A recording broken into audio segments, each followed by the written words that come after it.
Isn't it strange that princes, princesses, kings, and queens, and clowns that dance in sawdust rings, and then there's folks like you and me, all are builders for eternity.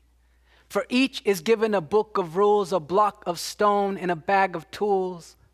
We shape this rock as time has flown. We create stumbling blocks or stepping stones. Peace and blessings, everybody. My name is Jeffon. It's a wonderful honor and a great opportunity to be here with all of you on this really gorgeous day.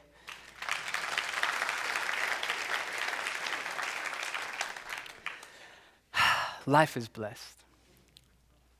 I know there's at least one person out there who may be thinking this. Jeffon, it's really nice to have you here, but if you don't mind me asking, how old are you? If that's flowing through your mind, it's okay. I get it all the time. I'm going to leave the age a mystery. We live in the mystery here. I'd just like to begin by saying how grateful I am for each and every one of you. All of the people who work behind the scenes here to ensure that each service flows in such a beautiful way. The music by Christopher, the people who I've had the opportunity to meet just this morning. I'm extremely grateful for the ways in which so many show up. This includes all of you for simply aligning or bringing your energy, your essence into this place as you travel down your own spiritual path. And I find it so incredible when I open my mind to the innumerable situations and occurrences that have occurred in all of our lives to enable our paths to cross here, today, in this moment of now. So thank you for just simply being here, for experiencing, for existing, for sharing your essence and your light in the unique ways that only you can do. For there will never be another one of you in the history of the universe, and there have been countless people who have existed whose lives have aligned in such a way that enables all of us to be here today. And so with all of this being said, which is extreme gratitude, I just would like to say that the light and the life and the essence that is dwelling within me honors and recognizes the glorious essence that flows through each and every one of you. And to begin, namaste, my friends.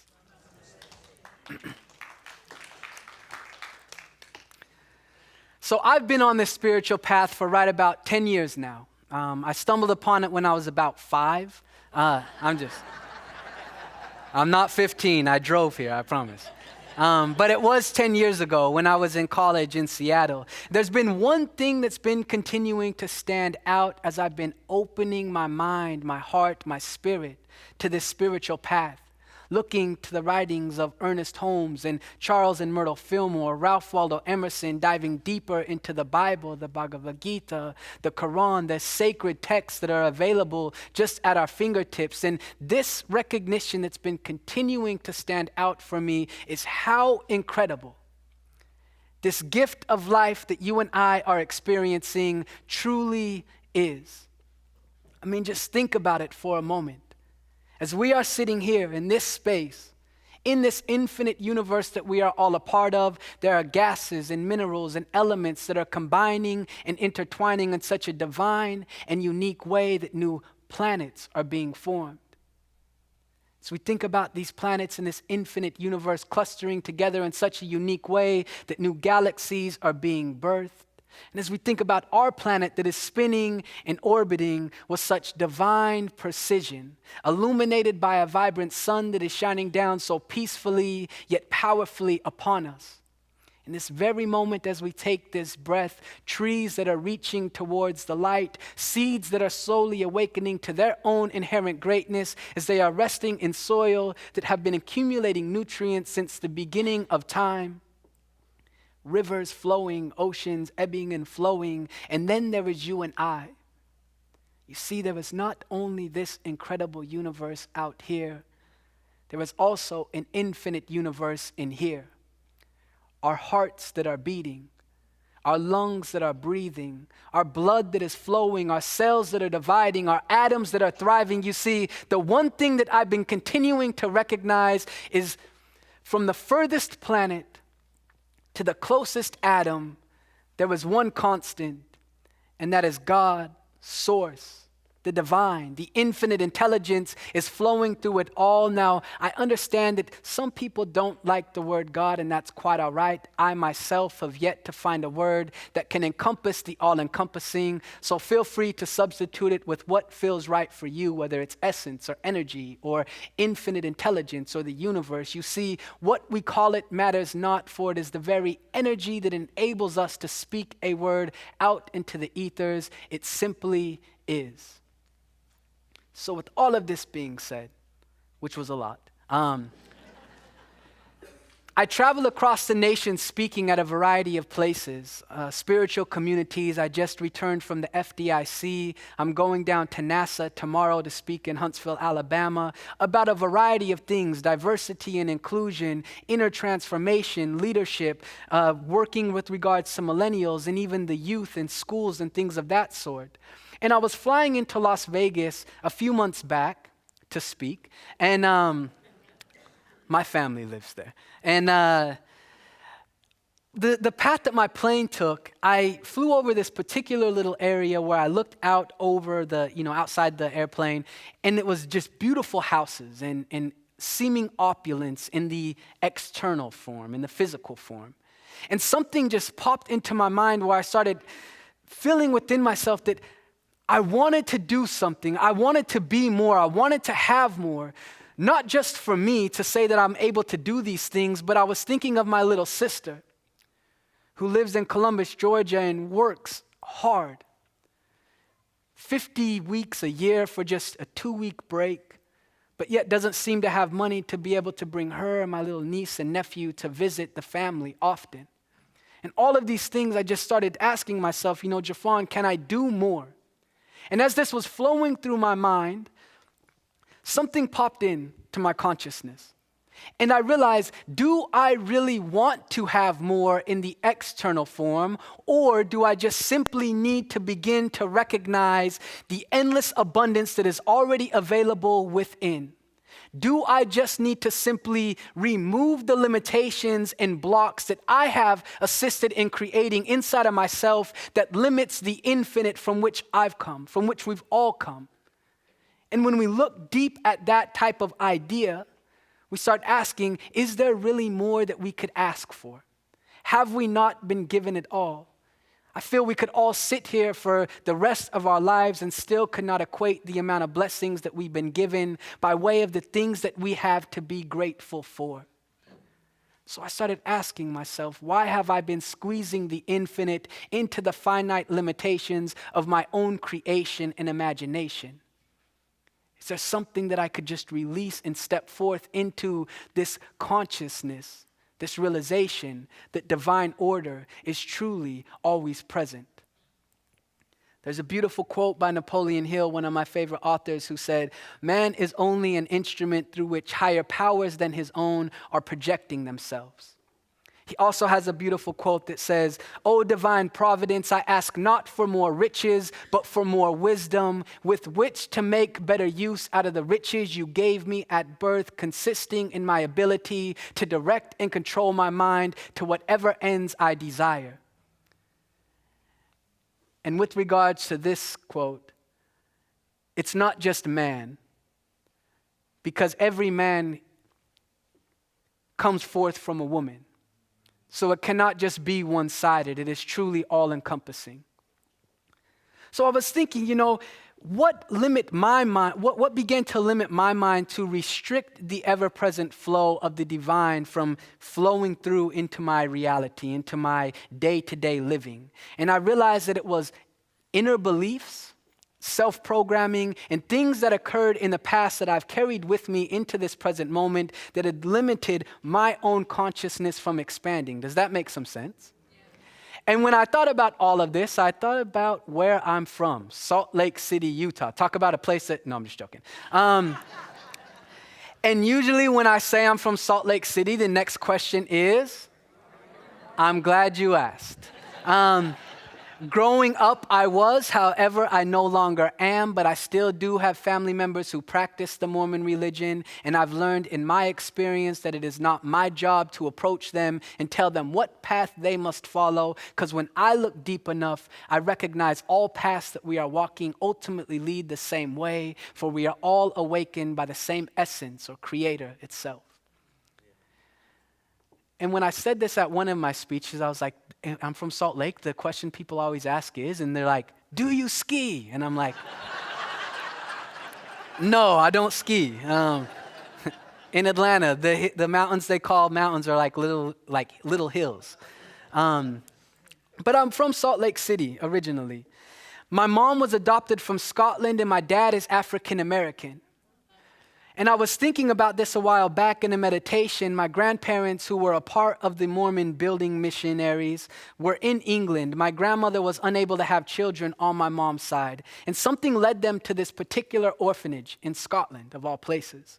And I can just see my grandparents walking into that place and seeing this little girl, 2 years old at the time, and something must have drew them towards her. And they got her, they grabbed her, they brought her back here. And they did so legally. They didn't just like snatch and run. But they brought her back here with the hopes that in doing so, she would have a better opportunity at life. And if this little girl happened to grow and have children of her own, so too would they have fertile soil that their lives could begin to blossom, unfold, and develop. Now, on the opposite end of the spectrum, my father's side is African American. My grandmother on my dad's side grew up in Jackson, Mississippi, in the heat of racial tension. My grandfather on my dad's side grew up in Pine Bluff, Arkansas. And his stories that he would tell me at age 8, walking home from school because his skin color did not match that this certain guy said he should have, being shot at because he was too close to this guy's property.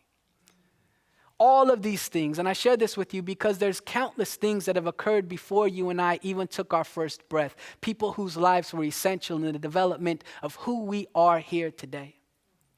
So after I was born, my parents split, going their separate ways, leaving my mom to raise myself, my 2 little sisters, by herself. I didn't have a relationship with my father till I was about 16 or 17. And I'm sharing this with you because these were some of the inner beliefs and things that occurred that I carried with me that restricted my consciousness from expanding. But though my father wasn't around, I still call it a blessing in disguise. I was able to spend a lot of time with my grandparents on my mom's side. And as my sisters and I went from youth and into adolescence, we began spending more and more time with our grandparents as we started witnessing our hero. My mom just failed to recognize the light that was shining inside of her. She became a victim to drugs and abuse and addiction and toxic relationships.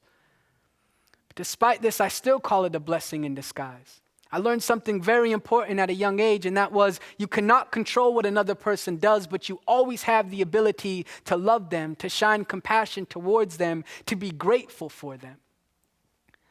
But growing up in this unique part of Utah, that's literally from my front yard. It's not always like that year round. That's just a good picture. But my sister and I were 2 of the only kids in our community who had a slight different tint of skin. And therefore, words of limitation, people placing us in these small boxes because of the experience that we were born into. Toxic words flowing forth from peers, from teachers, from parents. Saying that we wouldn't amount to much because my mom was struggling, my dad wasn't around, and we were raised in a community where we were raised in a house where I like to share. I had clothes, but it's just like the polo horse ran off the side of the shirt. And so all of these things at a young age, I didn't know how to internalize it.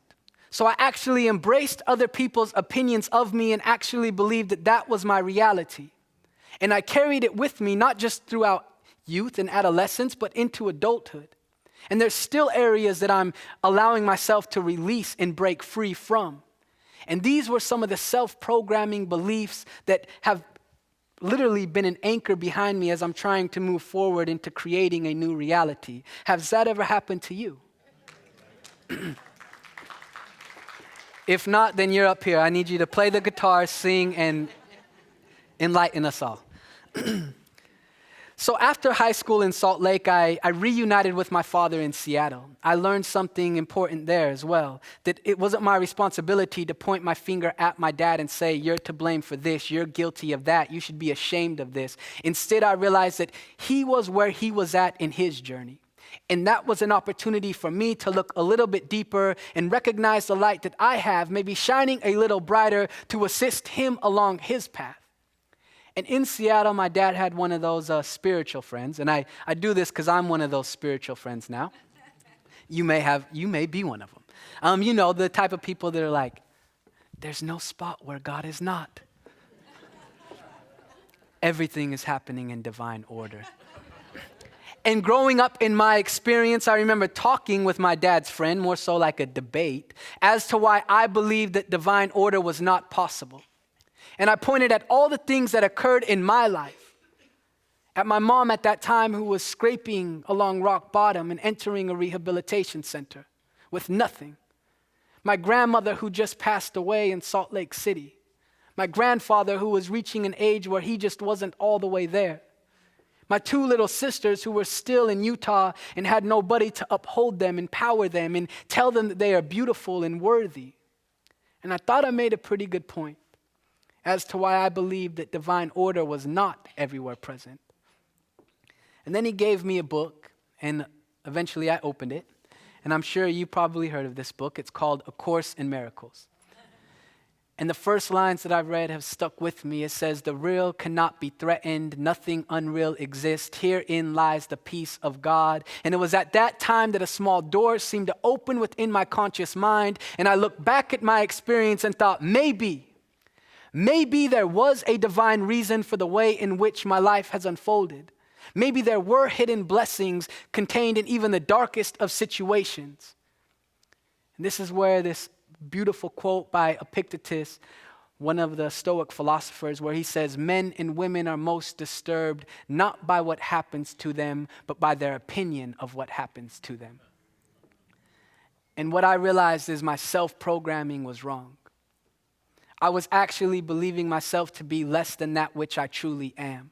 I was blocking and restricting the infinite flow that is always available to me. That same essence and energy that is breathing my breath, that is beating my heart, that is dividing my cells, that is dwelling within my atoms, that is not just within me, but is spinning this earth beneath us, that is flowing through each and every one of us here. I started thinking, why would I limit myself? Why would I use these difficult blocks and build a wall that restricts me from moving forward? And what I learned is that I had the ability to look within my inner world. And instead of seeing those darkness or inner blocks as barricades that prevent me from going, I can use them as stepping stones to help lead me to the true me. And as I went within and saw this inner light that is contained by the Spirit, I realized that I allowed that to guide me. So I encourage you to let your inner light guide you. It's always there. It may seem to dim and brighten from time to time, but it never goes out. It has always been with us since before we took our first breath and will be with us after our last. But this is something that we must do for ourselves. No book is going to go into our inner world and solve things for us. We must be willing to grab that light, that torch, take it into the inner caverns of our inner world, and be willing to illuminate the dark areas in order to reveal the truth of who we are. And imagine if we were willing to truly create a state of inner peace. It would effortlessly flow out from us and impact others without our even pretty much effortlessly. Could you imagine what the planet would look like if we all were willing to create an inner refuge of peace, appreciation, compassion for not just ourselves, but for one another? I believe it's possible, and these type of communities are places where people can do just that. So venturing into our inner world. I've been reading a beautiful book called Man's Search for Meaning by Viktor Frankl. I'm sure some of you may have heard of it. And in this book, he has a beautiful analogy that says, regardless of who or what somebody does to you in the external world, there is a place of freedom that cannot be taken from you. I like to say there is a piece of peace that cannot be tainted by the external world unless you bring the external world within and allow it to taint your inner peace. Regardless of who is running things, regardless of who may be in this office or this seat or what may be going on in our community, there is a freedom that cannot be ripped out from within us, and that is the way that we use the energy that enables us to simply be here now. I like to say that the paintbrushes of life, there are 4 paintbrushes that we walk around with, that we use by way of the energy that enables us to be. The first paintbrush is that of our thoughts. Nobody can jump within you and think your thoughts for you, though certain opinions and perspectives can tell you how to think. You are the thinker in your experience. And our thoughts are like the sails on our sailboat of life. I believe it's Jim Rohn who has a quote that says, "It is the set of the sails and not the direction of the wind that determines which way we will go." Life can throw things at us all the time, but if our thoughts are in the right place, it pulls us towards the second paintbrush, which is our choices. Third paintbrush is our emotions. Our emotions and thoughts are very aligned with each other. They reinforce what's taking place inside. And the final paintbrush is our actions, or are our actions. So we pull these paintbrushes out from within our back pocket. Each day is a blank canvas, and we have the ability to color it any way we choose. But most of us are unaware that we are continuing to recreate the same thing day after day after day, and then look back after a week, a month, a year, a decade, and wonder why things haven't changed. There's a big difference, though, between change and transformation. Change is what I do when I get out of these clothes and put on shorts. These clothes I can always pick back off the ground and put them back on. So change is temporary. Transformation is something that is permanent. That is what a caterpillar does when it forms into a butterfly. It cannot go back to the cocoon. Transformation is walking through a doorway that disappears once we walk through it. So how are you coloring your life? How are you coloring your experience? How are you using the paintbrushes of your life that only you can use? Looking honestly at that. Being willing to be honest with ourselves. So this past year, I've had the opportunity to venture to a variety of places, obviously, but also I spent a lot of time in the Native American, the indigenous communities. From the Apache, the Hopi, the Arapaho, the Shoshone, the Taos Pueblo, the Aani, the Lummi, the Lakota. And being able to sit in some of these reservations and hear some of the wisdom passed down from the elders has really stuck with me. Whether it's the Apache who taught us how to pray in all directions, and I thought they were just going to say the 4 directions, but they said 7, east, west, north, south, above, below, and within. Or the Hopi elder who said spirituality is not just a one-day thing. It is every moment of every day. Or the Lummi elder who said the longest distance that humans can travel isn't from San Francisco to California. It is from the head to the heart. It is one thing to have intellectual knowledge. It's an entirely different thing to be able to bring that into our heart and allow it to transform the way that we show up. And my favorite came by way of an Aani elder who said there were warriors in the Native American community who didn't carry bows and arrows and spears. They were called warriors of light. And they traveled about bringing light, compassion, peace, appreciation to various tribes that they had the opportunity to visit. And I consider myself a warrior of light. I consider you a warrior of light. That doesn't mean that you're going out and changing the world, but you do have the ability to change your world, even if it is just 1, 2, or 5 people. We have the ability to make an impact. Does that make sense? Okay, if not, you guys can throw something at me. Love and light. I'll talk about that in a little bit. So I would just like to encourage you to be willing to dive into your inner world and recognize the attitudes, the outlooks, the beliefs that make you you. Because our attitudes, our outlooks, and beliefs flow into our behaviors, and our behaviors assist in producing results. So often we look at behaviors that can be shifted and transformed, hoping that those behaviors being shifted will create a new result.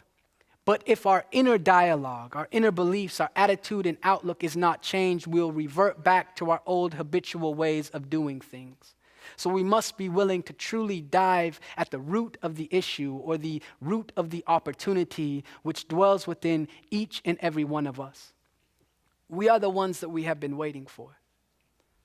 There will never be another you. There will never be another I. This day will never come again. The people you are sitting next to, this is truly a sacred experience. When you go out for the rest of this week, the month, the year, for the rest of your lives, everywhere you go is a sacred opportunity. Not just for you to recognize your light, but to recognize the light that flows forth from every person that you encounter, every situation that you experience. So in conclusion, I would just like to leave you with this. What would happen if we all chose to rise together? What would happen if we all chose to stand together instead of plotting and planning to undermine each other? Instead of pointing the finger at our fellow brother and telling them that they're the reason for the problems or demanding that they're the ones to solve them, aren't we all walking on the sacred garden, the planet Earth that is steadily revolving around the sun? See, I know we all illuminated. Some have slipped up and others have deviated from the higher purpose, the deeper plan, fallen victim, temptations of a man. Now I understand no one can tell us who to be. Gotta rise above the selfishness and all the greed. Gotta open up our hearts so we can finally see. And if we do this as a people, then we all are free. Many blessings to you all. I look forward to saying hello to you after. Have a beautiful day.